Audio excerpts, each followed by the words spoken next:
સ્વાગત છે બધા વિદ્યાર્થી મિત્રોનું. આપણે સોલ્વ કરી રહ્યા છીએ ક્વેશ્ચન બેંક 2024, જેની અંદર ધોરણ 10 માં નિયરેસ્ટ મીનિંગ સુધી પહોંચી ગયા છીએ આપણે.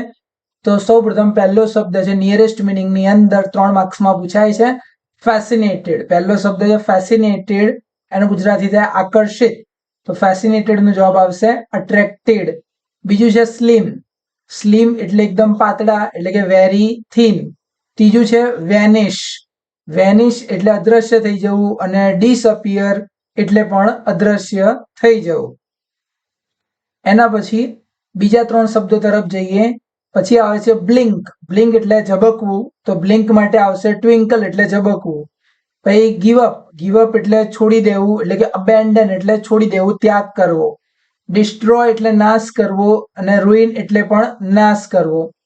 એના પછી આ 3 બીજા શબ્દો. અટ્રેક્ટેડ એટલે ફેસિનેટેડ આપણે આગળ આવી ગયું હતું. જનરસ. જનરસ એટલે ઉદાર, તો એના માટે આવશે લિબરલ. લિબરલ એટલે પણ ઉદાર જ થાય. રિફ્યુઝ એટલે ના પાડ દેવી, તો રિજેક્ટ એટલે પણ ના પાડ દેવી, અસ્વીકાર કરવો. એના પછીના 3 શબ્દો એન્ટિક.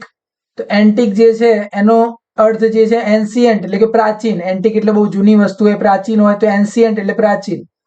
પીસ. પીસ એટલે એકદમ શાંતિ, શાંત માટે ક્વાઇટ. પછી ઇનેમી એટલે દુશ્મન, તો ફો એટલે દુશ્મન. એના પછી હેબિટેટ. હેબિટેટ એટલે ઘર, એટલે કે હોમ. એસોલ્ટ. એસોલ્ટ એટલે કે હુમલો કરી દેવો, તો અટેક એટલે પણ હુમલો કરી દેવો. ક્લીવ એટલે કાપી નાખવું, તો કટ એટલે પણ કાપી નાખવું. એના પછી એક. એક એટલે દુખાવો કોઈ પ્રકારનો, તો પેઇન એટલે પણ દુખાવો જ થાય. પછી ટેરર. ટેરર એટલે આતંક, તો ફિયર. ફિયર એટલે પણ આતંક. રિલીઝ. રિલીઝ એટલે છોડી દેવું, તો ફ્રી એટલે છોડી દેવું. બરાબર. આ હતા આપણા આની અંદરના નિયરેસ્ટ મીનિંગ. ફરીથી મળીશું, ભણતા રહીશું.